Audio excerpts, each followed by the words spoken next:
Philadelphia, Pennsylvania, May 21st, 1796, 8:00 p.m.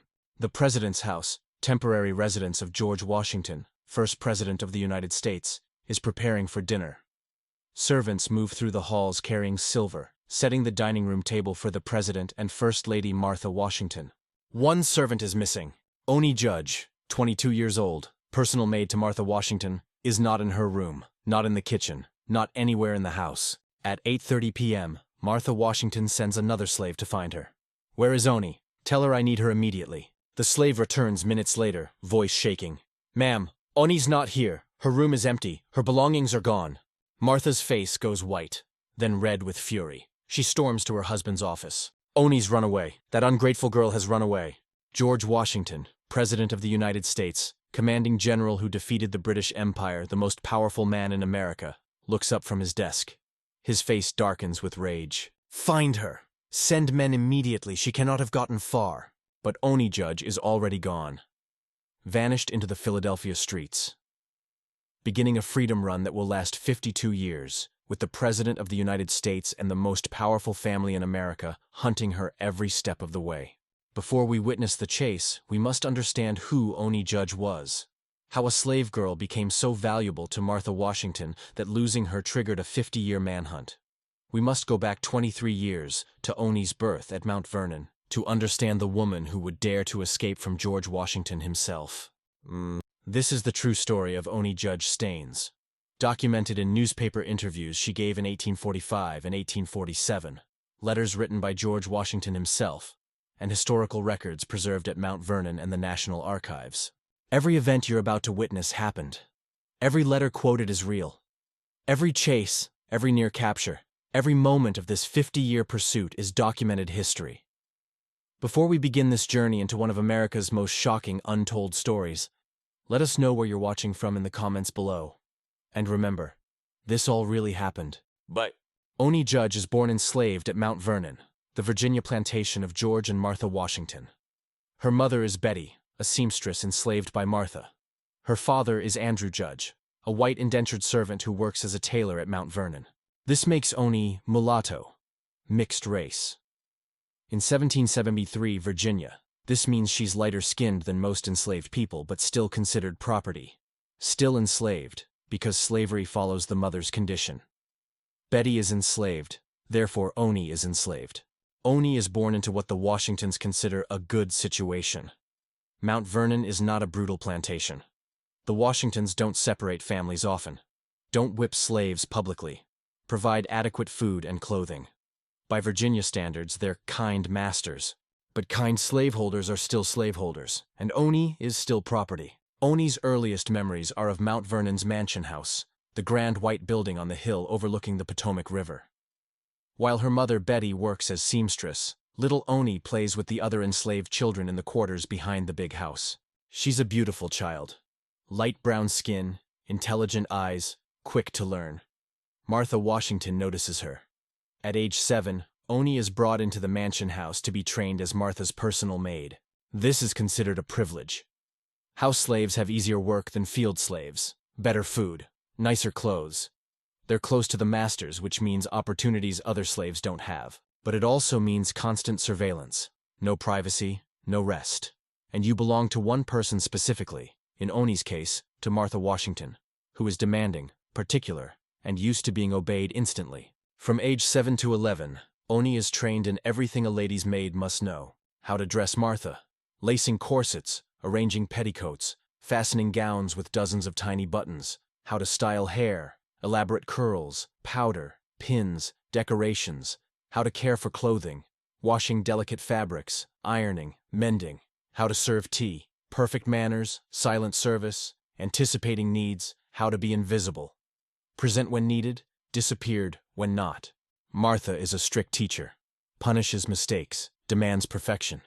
But she's not cruel in the obvious ways. No beatings, no starvation, just constant control. Constant reminders that Oney is property, not a person. George Washington is often absent during these years, fighting the Revolutionary War, commanding the Continental Army. Oney sees him only occasionally when he returns to Mount Vernon on leave, but even as a child, Oney understands the irony. George Washington is fighting for America's freedom from Britain, writing letters about liberty and independence, while owning over 300 human beings at Mount Vernon. The contradiction doesn't escape her even at age 10. In 1789, George Washington becomes the first president of the United States. The capital moves first to New York City, 1789 to 1790, then to Philadelphia, 1790-1800. The Washingtons bring enslaved people with them, including Oney Judge, now 16 years old and Martha's primary personal maid. Oney's first experience outside Virginia opens her eyes. New York has a growing free black community. She sees black people walking freely, working for wages, owning businesses. It's a revelation. But the Washingtons are careful. They limit Oney's movements. Watch her closely. Make sure she doesn't make friends with free blacks who might encourage her to run. Philadelphia changes everything. Pennsylvania passed a gradual abolition law in 1780. Any enslaved person brought into Pennsylvania becomes legally free after living there for 6 consecutive months. The Washingtons know this, and they have a problem. They need their enslaved servants in Philadelphia.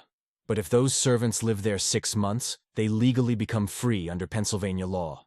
George Washington's solution: rotate the enslaved people in and out of Virginia every 5.5 months. Just before the 6-month mark, send them back to Mount Vernon for a week, then bring them back to Philadelphia. Reset the clock. Keep them enslaved through a legal loophole. Oney Judge figures this out. Realizes the President of the United States, the man who freed America from tyranny, is deliberately circumventing anti-slavery laws to keep her enslaved. She's sent back and forth between Philadelphia and Mount Vernon multiple times between 1790 and 1795. Each time just before reaching the 6-month mark. Washington is meticulous about this, documents it in his personal letters. The President's house in Philadelphia, 6th and Market Streets, is the center of American political life. Oney serves Martha during state dinners with congressmen and foreign ambassadors, receptions for society ladies, private family moments in the evening. Oney sees everything, hears everything, the political discussions, the private conversations. She's there but invisible, the perfect servant who's present but not quite human in their eyes. She also sees the hypocrisy. Washington giving speeches about liberty while enslaving her. Martha talking about Christian kindness while threatening to sell disobedient slaves. The disconnect is maddening. In 1795, when Oney is 22, Martha Washington makes a decision that will trigger Oney's escape. Martha's granddaughter, Elizabeth Parke Custis, is getting married. Martha decides to give Oney to Elizabeth as a wedding gift. This is common practice. Slave owners give enslaved people as gifts like furniture or jewelry. But for the enslaved person, it's devastating. Oney has lived with the Washingtons since birth. Now she'll be sent to live with Elizabeth and her new husband in Virginia, away from her mother Betty, away from everything she knows. Worse, Elizabeth's husband is known to be cruel to slaves. Oney has seen him at Mount Vernon. He whips, he separates families, he sells slaves south when he needs money. Oney realizes, once she's given to Elizabeth, her situation will get much worse, and she'll lose any chance of freedom because Elizabeth and her husband live in Virginia, far from Pennsylvania's gradual abolition law. She makes a decision. She will run. Oney begins planning carefully. She can't trust anyone in the Washington household. Most of the other enslaved people are too afraid to help. If caught helping a runaway, they'd be punished severely. But Philadelphia has a free black community, and Oney has been watching, learning, making quiet contacts. She meets members of the free black community during errands in Philadelphia, makes friends carefully, asks subtle questions. If someone wanted to disappear, where would they go? Who would help? The network exists. Philadelphia has Quakers who oppose slavery, free blacks who help runaways. The Underground Railroad isn't formally organized yet. It won't be called that until the 1830s. But informal networks exist. Someone tells Oney about a ship captain named John Bowles.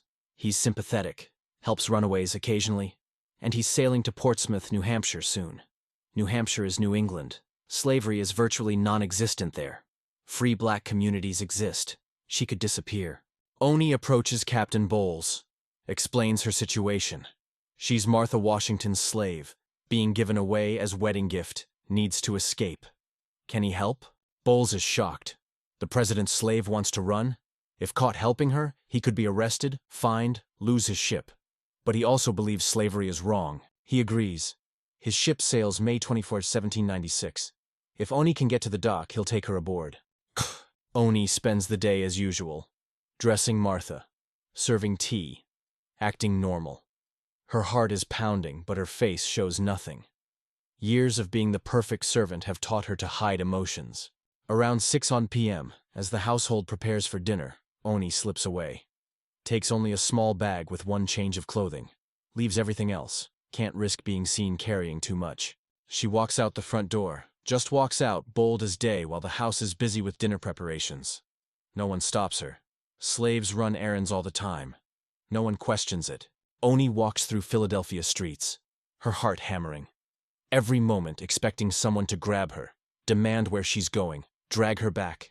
She reaches the dock, finds Captain Bowles' ship, climbs aboard, hides in a cargo hold below deck. Around 8:30 p.m., Martha Washington discovers Oney is missing.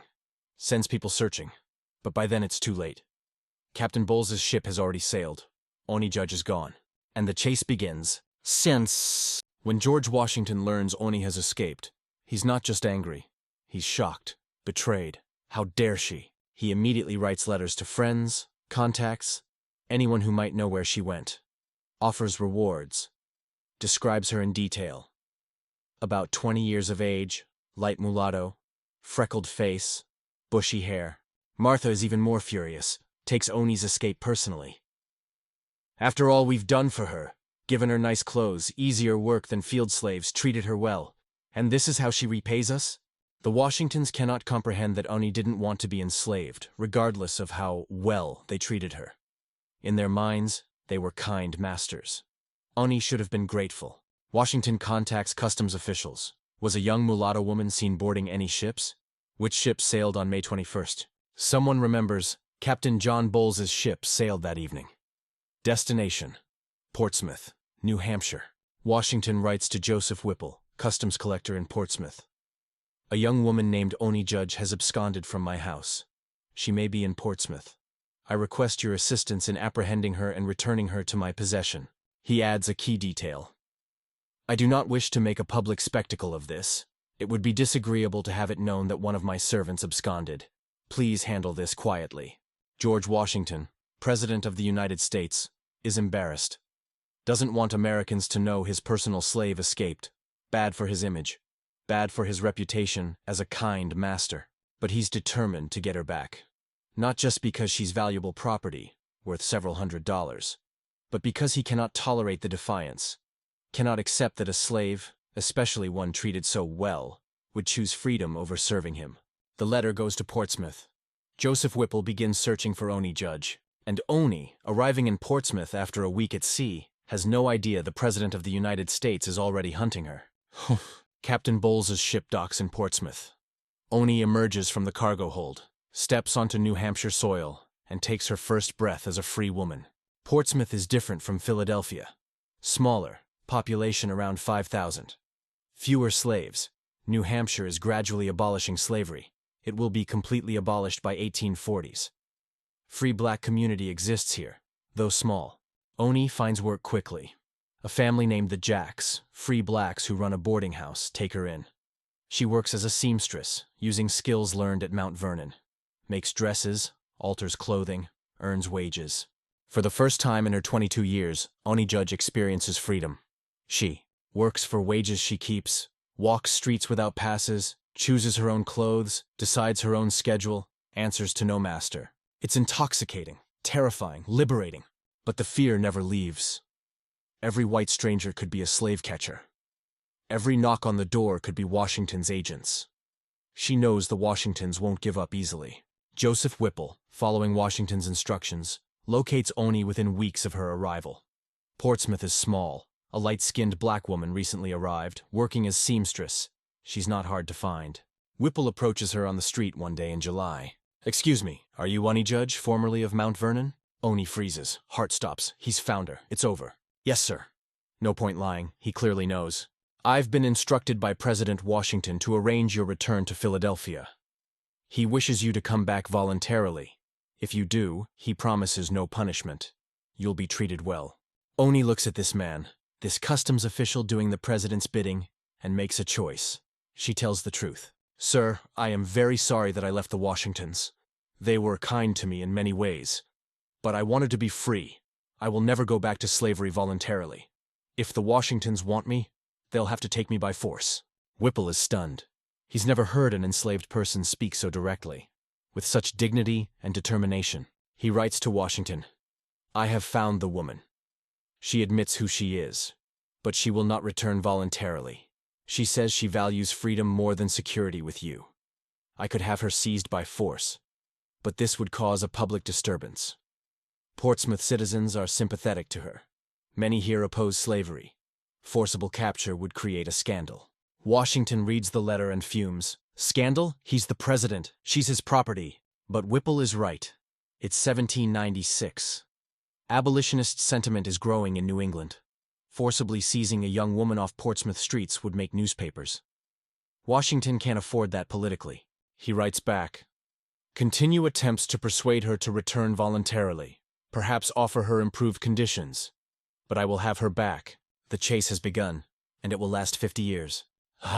Oney has been free for 1 year. She's built a life in Portsmouth, works steadily, attends the Free Black Church, makes friends in the community. And she meets a man, Jack Staines, a free black sailor. He's in his late 20s, works on merchant ships, travels often but always returns to Portsmouth. They fall in love. Jack knows Oney's story, knows she's a fugitive, knows George Washington is looking for her. He doesn't care. He wants to marry her. They marry in 1797. Oney Judge becomes Oney Judge Staines. For the first time, she has a last name chosen by love, not imposed by slavery. Marriage gives her some legal protection. She's now the wife of a free man. Seizing her would be more complicated legally, but she's still technically Washington's property under federal law. Still a fugitive.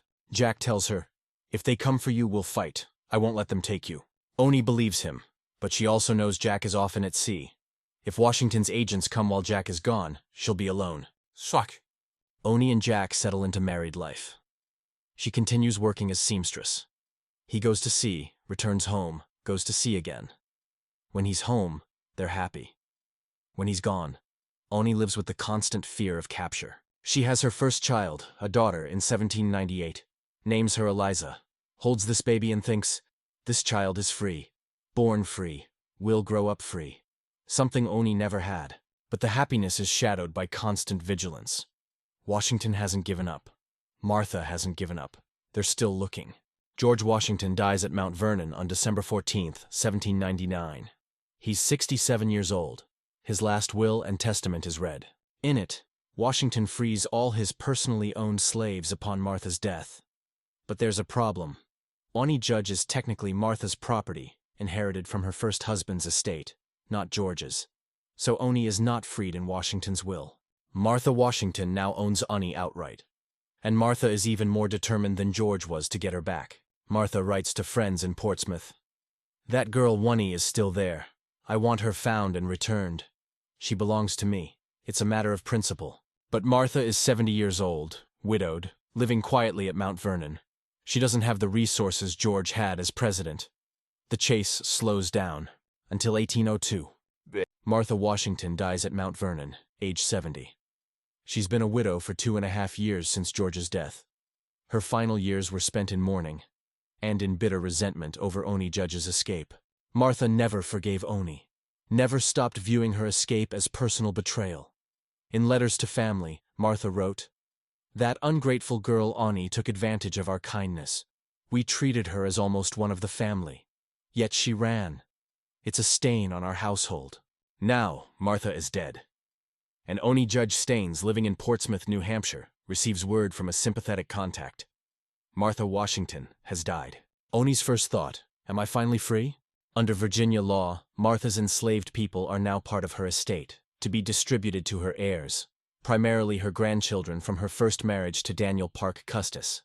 That includes Oney, still legally Martha's property despite 6 years of freedom in New Hampshire. The grandchildren inherit everything: the Mount Vernon estate, the enslaved people, the furniture, the silver, and the obligation to hunt down runaways. Elizabeth Parke Custis Law, the granddaughter who was supposed to receive Oney as wedding gift back in 1796, now legally owns Oney, and Elizabeth wants her property back. Summer 1802. The Senator's Visit. In August 1802, Senator John Langdon of New Hampshire visits Portsmouth between congressional sessions. He's a friend of the Washington family. Martha's heirs have asked him to handle the Oney situation quietly. Senator Langdon locates Oney at her home, a small rented room near the docks where she lives with her husband Jack, when he's not at sea, and daughter Eliza, now age 4.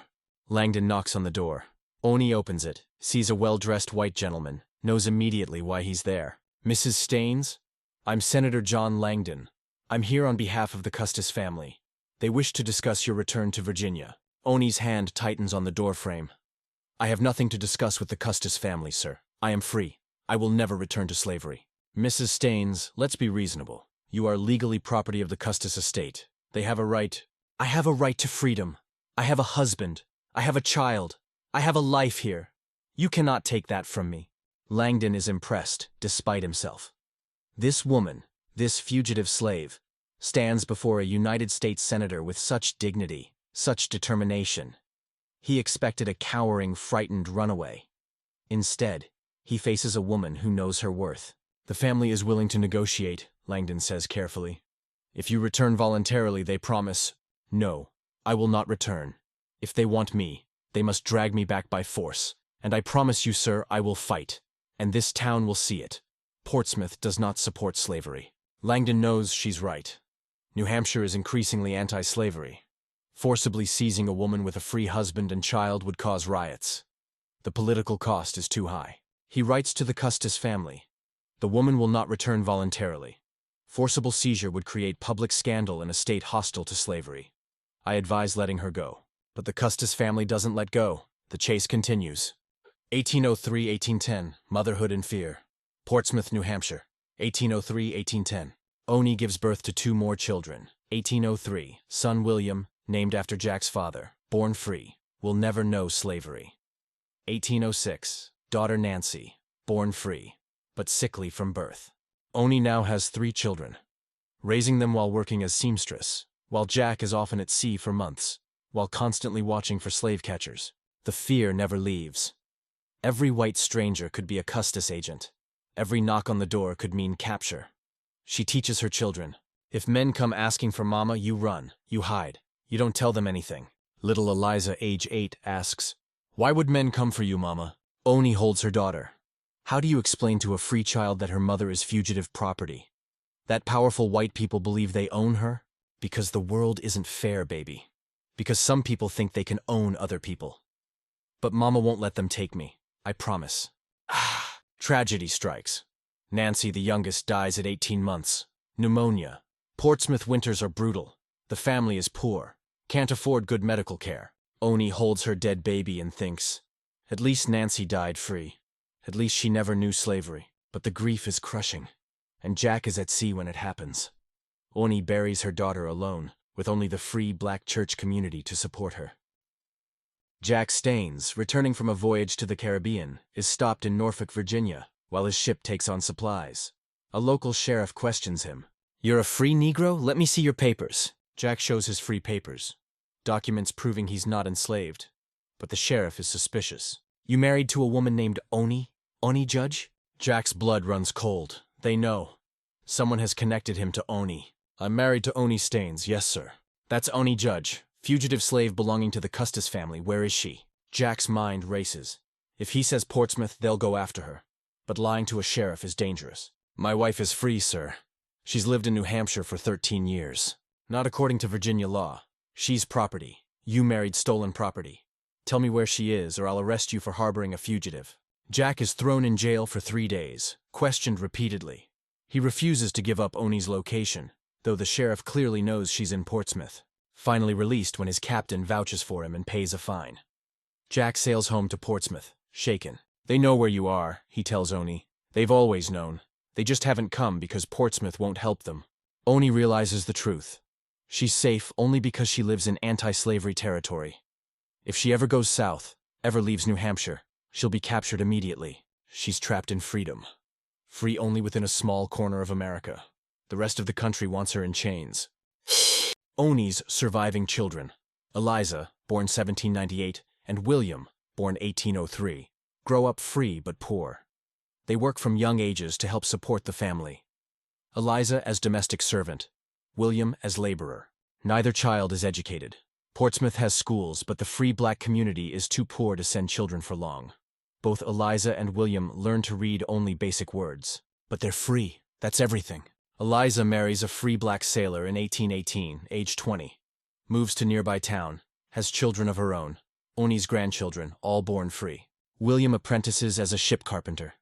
Good with his hands, reliable, respected by Portsmouth's shipbuilders despite racism. Jack Staines continues working as sailor into his 50s, though age is slowing him down. By 1825, he's making shorter voyages, spending more time home. Oney, now in her 50s, continues working as seamstress. Her eyesight is failing. Years of close needlework in poor light. Her hands ache with arthritis. But she works because they need money. They live in poverty, free but poor. Their small house needs repairs they can't afford. Food is sometimes scarce. Winter cold seeps through thin walls, but Oney never regrets running. Freedom in poverty is better than slavery in comfort. She tells her children, "I'd rather be free and hungry than enslaved and full." In 1826, 30 years after Oney's escape, the Custis family makes one final attempt. A lawyer named Burleigh, hired by Elizabeth Custis Law, travels to Portsmouth with a plan. Kidnap Oney under cover of darkness. Transport her to Virginia before anyone can stop him. Burleigh arrives in Portsmouth in November. Locates Oney's house. Watches her routine. Sees her leaving home to deliver sewing to customers, walking alone sometimes. He plans to grab her off the street one evening, force her into a carriage, drive overnight to Virginia. By the time Portsmouth realizes she's gone, she'll be back in slavery. But Portsmouth's free black community is watching. Someone spots Burleigh, a stranger asking too many questions about Oney Staines. Word spreads. A slave catcher is in town. The community warns Oney. For 2 weeks, she doesn't leave her house. Jack and William escort her everywhere. Neighbors keep watch. Burleigh realizes he can't act without witnesses.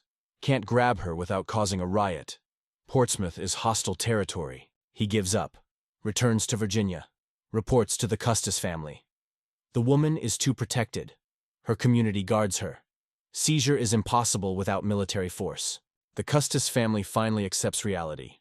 Oney Judge is gone. After 30 years, they stop actively hunting her. But legally, she's still fugitive property, still enslaved. Until 1865, she will never be truly, legally free. Jack Staines dies at age 63. Heart failure. He collapses on Portsmouth docks after unloading cargo. Dies before a doctor can reach him. Oney, now 61, becomes a widow. After 38 years of marriage, she's alone. Jack's death devastates her. He was her partner, protector, the man who chose to marry a fugitive despite the danger. He fought for her freedom when the President of the United States wanted her back in chains. At his funeral, Oney tells their children, "Your father was a free man who made me free in more ways than one. He gave me a name, a family, a life. I loved him more than words can say." Jack is buried in Portsmouth's Black Cemetery, a segregated section of the town graveyard. His grave marker is simple stone. Jack Staines, 1772–1835, free man. Oney visits his grave every Sunday after church for the next 15 years. Oney is in her 70s now, too old to work steadily. Her eyesight almost gone from decades of close sewing. Hands crippled with arthritis. She lives on charity, help from the Free Black Church, occasional money from her children, who are themselves poor. She's hungry often, cold in winter, lonely without Jack, but still free. In May 1845, a journalist from an abolitionist newspaper, The Liberator, visits Portsmouth researching stories of fugitive slaves. Someone tells him about Oney Staines, the woman who escaped from George Washington himself and lived free for 49 years. The journalist, Reverend Benjamin Chase, knocks on Oney's door. She's 71 years old, frail, nearly blind, but sharp-minded. "Mrs. Staines, I'd like to interview you about your life if you're willing. Your story of escaping from President Washington." Oney hesitates. For 49 years, she's stayed quiet. Talking publicly means risk. Even now, she's technically fugitive property under federal law. The Fugitive Slave Act of 1793 is still in effect. But Oney is old, tired, and she wants the truth known. "Yes," she says, "I'll tell you everything." Oney tells her story for the first time publicly. Reverend Chase takes notes. She speaks for hours, I never received any mental instruction from the Washington family. They taught me to sew, to serve, but never to read. I wanted to learn, but they said education would make me unfit for slavery. I lived with the Washingtons from birth until I was 22. I was Martha Washington's personal maid. I dressed her, arranged her hair, attended her always. They called me one of the family's favorite slaves. But favorite or not, I was still enslaved. When Martha decided to give me to her granddaughter Elizabeth as wedding gift, I knew I had to run. Elizabeth's husband was cruel to slaves. I would rather die free than live enslaved under him. I never wanted to cause the Washingtons pain. They were not the cruelest masters, but I wanted to be free. Is that so wrong? To want to be free? George Washington wrote letters trying to get me back. Sent agents. Offered me promises. Said if I returned voluntarily, he'd free me in his will. But I didn't trust promises. Enslaved people are promised many things. Those promises are rarely kept. I stayed free 49 years now. Never been back to Virginia, never been captured. I'm old, I'm poor, I'm nearly blind. But I'm free. And I wouldn't trade my freedom for anything. Would I have stayed if the Washingtons had freed me? Maybe. Maybe not. Because I don't think they truly understood what freedom meant to me. They thought good treatment should make me content with slavery. But no treatment, however kind, makes slavery acceptable. I am free, I have been free, and I will die free. The interview is published in The Liberator, June 1845. It causes a sensation. Northerners are shocked.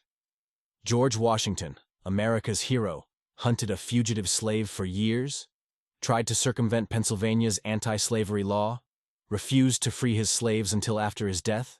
Southerners are furious. This ungrateful woman is smearing Washington's reputation.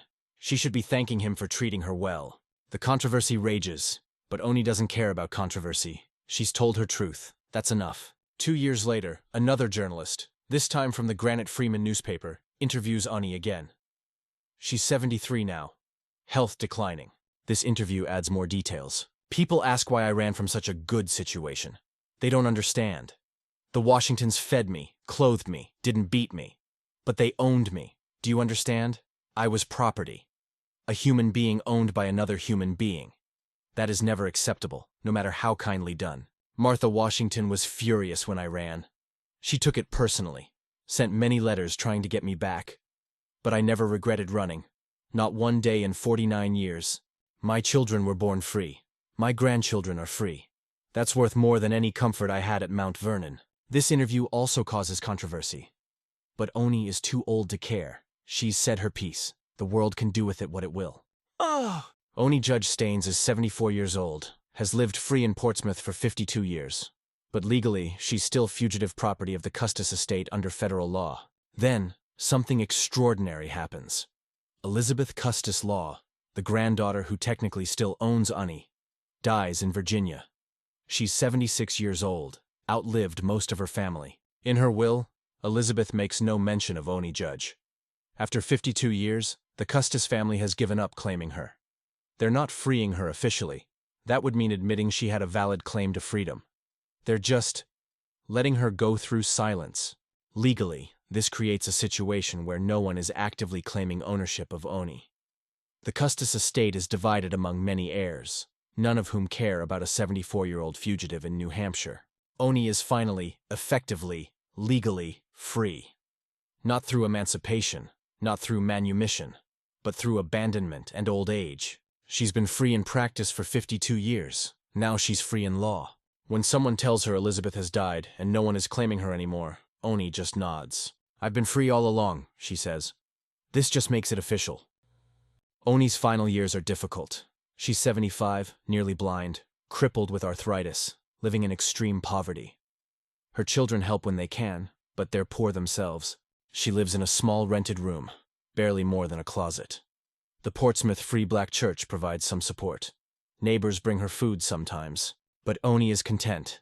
She sits by her window, though she can barely see through it, feels the sun on her face, and remembers running through Philadelphia streets, heart-pounding, terrified and exhilarated, stepping off Captain Bowles's ship onto New Hampshire soil for the first time, marrying Jack, choosing her own husband, taking his name freely, holding her children, free children who would never know slavery. Standing up to Senator Langdon, refusing to return, claiming her dignity. Giving interviews, telling her truth, forcing America to confront George Washington's hypocrisy. She lived 75 years, 49 of them enslaved, counting her fugitive years when she was legally still property. 26 truly free, 1822, 1848, when she was married to Jack and living in relative security. But the quality of those free years outweighed all the enslaved years. "I'd do it all again," she tells a neighbor who visits to bring her soup. "Every moment of fear, every moment of poverty, it was worth it to be free." February 25, 1848, Oney Judge Staines dies in her room in Portsmouth. She's 75 years old, though some records say 77. Her exact birth year was never officially recorded. Cause of death: old age and poverty. Her body simply gave out. She dies alone. Her children couldn't reach her in time. A neighbor finds her the next morning, sitting in her chair by the window, face peaceful. She's buried in Portsmouth's Black Cemetery, not far from Jack's grave. Her gravestone is simple. No mention of George Washington, no mention of Mount Vernon, no mention of her 52 years as fugitive. Just the truth: she was free. A week after Oney Judge Staines dies, the Portsmouth Journal runs a brief obituary. Died on the 25th instant, Oney Judge Staines, a colored woman, aged about 75 years. She was formerly a slave in the family of General Washington, from whom she escaped while he was president. She has resided in this town for more than 50 years. 53 words. That's all Portsmouth's newspaper gives to a woman who defied a president, lived free for 52 years, and told her story to the nation. The obituary is reprinted in a few abolitionist newspapers. Causes brief discussion. Remember that woman who escaped from George Washington? She just died in New Hampshire. Then silence. America moves on. There's a presidential election coming, 1848. Gold discovered in California. Mexican-American War just ended. A dead fugitive slave in New Hampshire isn't news. Oney Judge Staines is forgotten. The 1850s bring increased tensions over slavery. The Fugitive Slave Act of 1850 makes Oney's story even more relevant, but no one remembers her anymore. Harriet Beecher Stowe publishes Uncle Tom's Cabin, 1852. Harriet Tubman makes repeated journeys freeing slaves via Underground Railroad. Frederick Douglass gives speeches about his escape from slavery, but Oney Judge, forgotten. Her 1845 and 1847 newspaper interviews exist in archives. Her story is documented, but no one's reading those old abolitionist newspapers anymore. The Civil War, 1861 to 1865, finally ends slavery. The 13th Amendment is ratified December 6, 1865. 4 million enslaved people are freed. Oney has been dead 17 years by then. But if she were alive, she'd finally be legally free. No longer fugitive property, just free. Her children, Eliza and William, live to see emancipation. Eliza is 67, William 62 in 1865. They witnessed the end of the system that enslaved their mother. But even they don't talk much about Oney's story. It's painful. It's past. And America wants to move forward, not look back at uncomfortable truths about George Washington owning slaves. So Oney Judge fades from memory. Her grave in Portsmouth's Black Cemetery is visited only by family. Then, as family dies off, by no one. For 140 years, America forgets Oney Judge. After the Civil War, America goes through Reconstruction, 1865, 1877. Then Jim Crow segregation. The focus is on newly freed slaves and their struggles, not on stories from the 1790s. George Washington's reputation as father of the nation is sacrosanct. Schools teach children, Washington never told a lie. Washington freed America. Washington was a great and moral man. Slavery, mentioned briefly. Washington's slaveholding, downplayed. He was a man of his time. He freed his slaves in his will. He wasn't like other slaveholders. The fact that Washington hunted a young woman for years? Not mentioned. The fact that he owned over 300 enslaved people? Barely discussed. Oney Judge's story doesn't fit the narrative of Washington as perfect hero, so it's ignored. Mount Vernon becomes a museum, purchased by Mount Vernon Ladies Association in 1858, open to public. Millions visit. Tour guides tell sanitized stories about Washington's life. They mention enslaved people in passing. Washington had servants who worked on the plantation. Servants, not slaves. The language is carefully chosen to avoid discomfort. No one mentions Oney Judge, no exhibits about her, no acknowledgement that Washington personally wrote letters demanding her capture. Black historians know the story. Oral history keeps it alive in some black communities, especially in New Hampshire. But mainstream American history? Silent. The civil rights movement of the 1960s forces America to confront slavery more honestly. Black historians push for fuller accounting of enslaved people's lives. In 1984, historian Evelyn Gerson publishes an article about Oney Judge in the Granite State Historical Society Journal. It's the first serious scholarly work on Oney since her death 136 years earlier. Gerson uncovers the 1845 and 1847 newspaper interviews, finds Washington's letters about hunting Oney, documents the full story. The article reaches a small academic audience. But most Americans still don't know Oney Judge's name. In 1996, historian Henry Winchek publishes An Imperfect God: George Washington, His Slaves, and the Creation of America. The book examines Washington's complicated relationship with slavery, devotes significant space to Oney Judge. The book makes some waves. Book reviews mention, "Did you know George Washington hunted a fugitive slave for years?" Mount Vernon begins to change. In the 1990s, the museum starts telling more complete stories about enslaved people, acknowledges slavery wasn't just servants, begins researching individual enslaved people's lives. But Oney Judge is still mostly unknown to general public. In 2000, author Erica Armstrong Dunbar begins researching Oney Judge's life, realizes this story needs to be told, not just in academic journals, but for general audiences. Dunbar publishes Never Caught: The Washingtons' Relentless Pursuit of Their Runaway Slave, Oney Judge, in 2017. It's the first full biography of Oney. The book becomes a bestseller, makes National Book Award finalist, gets rave reviews. Suddenly, America is talking about Oney Judge. News articles: the slave George Washington could never recapture. Podcasts: Oney Judge's daring escape. TV documentaries featuring her story. Schools start teaching about her. Oney Judge becomes part of American history curriculum in some states. Dunbar publishes a young reader's edition of Never Caught in 2018. Brings Oney's story to middle and high school students. Reviews praise it. Finally, students learn the full truth about Washington and slavery. Oney Judge's story is essential American history. The murder of George Floyd in May 2020 triggers national reckoning with racism and American history. Statues of Confederate generals are removed. Discussions erupt about how America teaches slavery. Oney Judge's story becomes more relevant than ever. Here's why. She proves that even kind slaveholders like Washington were still slaveholders. That no amount of good treatment makes slavery acceptable. That enslaved people wanted freedom, not just better conditions. In 2020, when America is debating whether to remove Washington's name from schools, Oney's story provides nuance.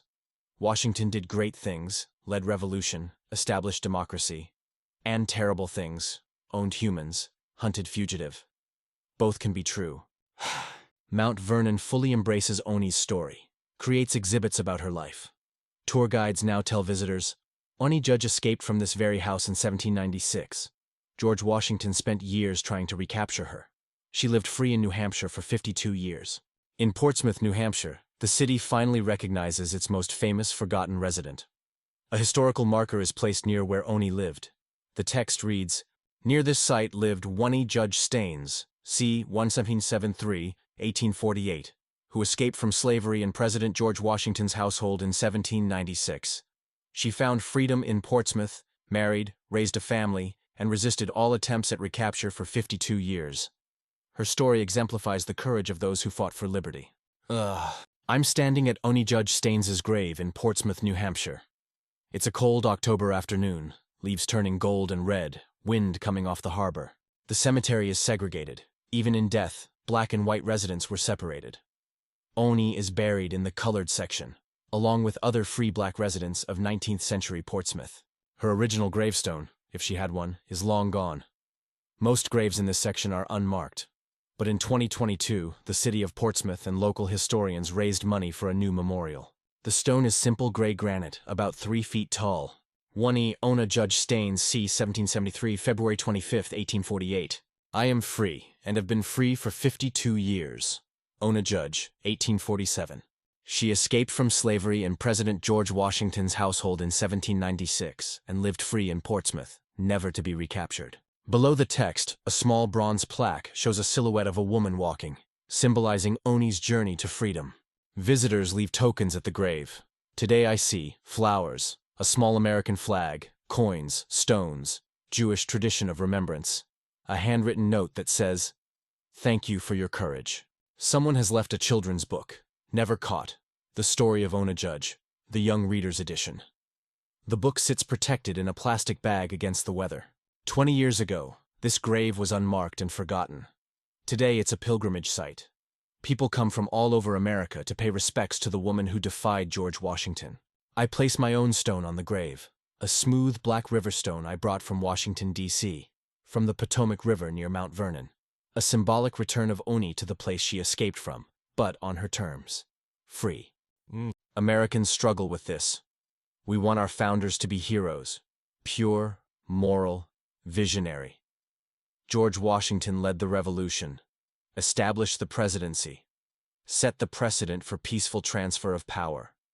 These are genuinely great achievements, but George Washington also owned over 300 enslaved people, bought and sold humans throughout his life, deliberately circumvented Pennsylvania's anti-slavery law to keep people enslaved, personally wrote letters demanding Oney Judge's capture, refused to free his slaves until after his death. And even then, only his personally owned slaves, not Martha's. Pursued Oney for years, despite her clearly stating she wanted freedom. This is cognitive dissonance. How do we reconcile these two truths? Washington was a great leader and a slaveholder. He believed in liberty and denied it to hundreds of people. He's both hero and villain depending on whose story you're telling. For Oney Judge, Washington was the villain. The powerful man who claimed to believe in freedom while denying her freedom. Who couldn't accept that she'd rather be poor and free than comfortable and enslaved. In her 1845 interview, Oney said something profound. They thought good treatment should make me content with slavery. But no treatment, however kind, makes slavery acceptable. This is Washington's fundamental failure. He believed that by being a kind master, not whipping, not separating families unnecessarily, providing adequate food, he was doing right by enslaved people. But Oney understood what Washington didn't. There is no such thing as kind slavery. Slavery is ownership of humans. That is always wrong, regardless of how nicely you treat your property. Washington offered Oney promises, return voluntarily and I'll free you in my will. But Oney knew promises made to enslaved people are worthless. She'd rather risk death in freedom than trust a slaveholder's promise. George Washington's letters about Oney Judge reveal something ugly. He's not just upset about losing valuable property. He's personally offended that she defied him. In a letter to Joseph Whipple, the customs collector in Portsmouth, Washington writes, "The ingratitude of the girl, who was brought up and treated more like a child than a servant, ought not to escape with impunity." Ingratitude. That's how Washington frames her escape. She should be grateful for her slavery. The fact that she ran proves she's ungrateful. He can't conceive that Oney might have legitimate reasons for wanting freedom. Can't understand that being treated more like a child is still being treated as property, not as an equal human. The pursuit of Oney Judge reveals Washington at his worst. Vindictive, hypocritical, unable to see enslaved people as fully human. America needs complicated heroes. Not perfect icons, but flawed humans who did great things and terrible things. Oney Judge's story forces us to see Washington fully. Not as myth, but as man. Not as marble statue, but as human who made moral choices. Some good, some monstrous. For too long, American history was told from white men's perspectives. Black women like Oney were footnotes if mentioned at all. Oney's newspaper interviews, 1845, 1847, are remarkable because she tells her own story in her own words. She's not filtered through a white biographer. She speaks directly to us across 180 years. Oney chose poverty and freedom over comfort and slavery. This is profound. She lived in a rented room, went hungry sometimes, lost children to poverty and poor medical care, worked until her hands were crippled and her eyes were blind. But she was free, and she said it was worth it. Every moment of hardship, every moment of fear, worth it to be free. In 2025, when Americans debate what freedom means, Oney Judge provides clarity. Freedom is not comfort. Freedom is not security. Freedom is self-determination. The right to make your own choices, even if those choices lead to hardship. Some people still say, not all slaveholders were cruel, some treated their slaves well. Oney Judge proves this argument is meaningless. The Washingtons weren't the cruelest masters. They provided food, clothing, didn't whip unnecessarily. But Oney still ran. Because kindness doesn't erase ownership. There is no ethical way to own another human. Period. Oney Judge resisted the most powerful man in America and won.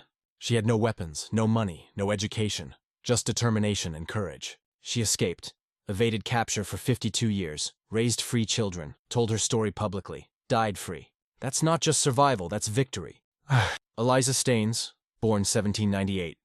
Married, had children, Oney's grandchildren, lived in New Hampshire area.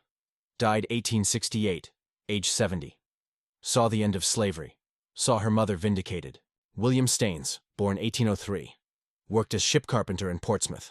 Married, had children. Died 1872, age 69. Oney's descendants likely still live in New England. Some probably don't know they're related to the woman who escaped George Washington.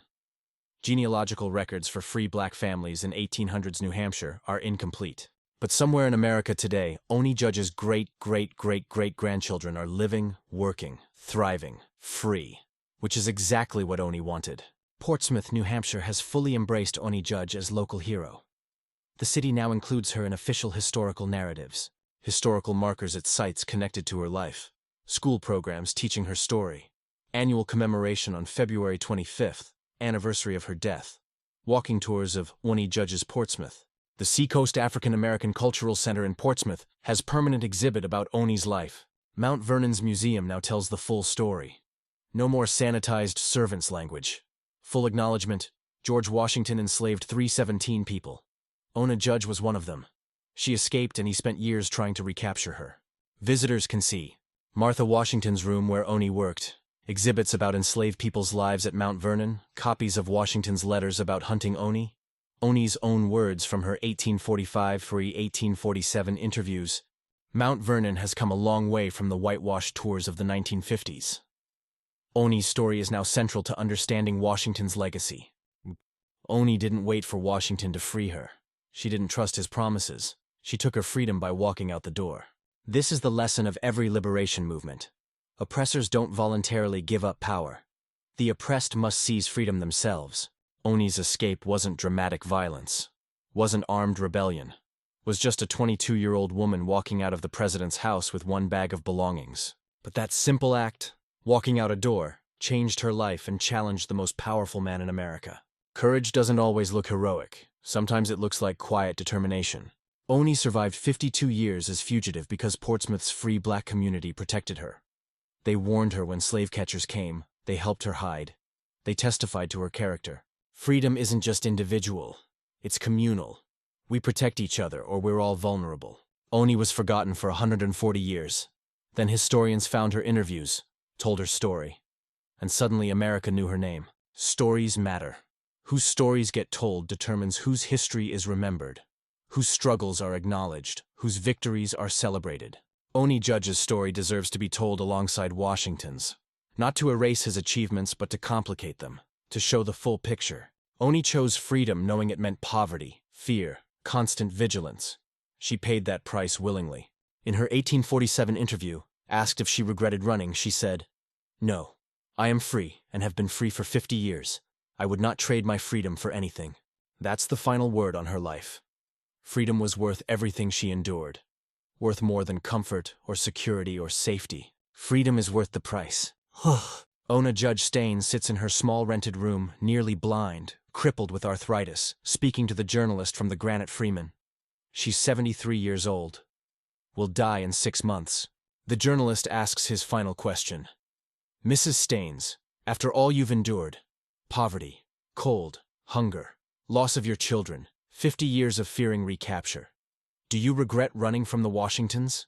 Oney is silent for a long moment. Then she speaks, her voice clear and strong despite her age. "No, sir, I am free. I have been free for 51 years. I would rather live in poverty as a free woman than in comfort as a slave. I do not regret leaving the Washingtons. They were not the cruelest masters, but they were still masters, and I could not bear to be owned." Some people think I should be grateful for how the Washingtons treated me. But how can I be grateful for being property? How can anyone expect gratitude for slavery, no matter how kind? I wanted what every human being wants, to own myself, to make my own choices, to live as a person, not as property. George Washington died 28 years ago. Martha died 25 years ago. They're gone. But I'm still here. Still free.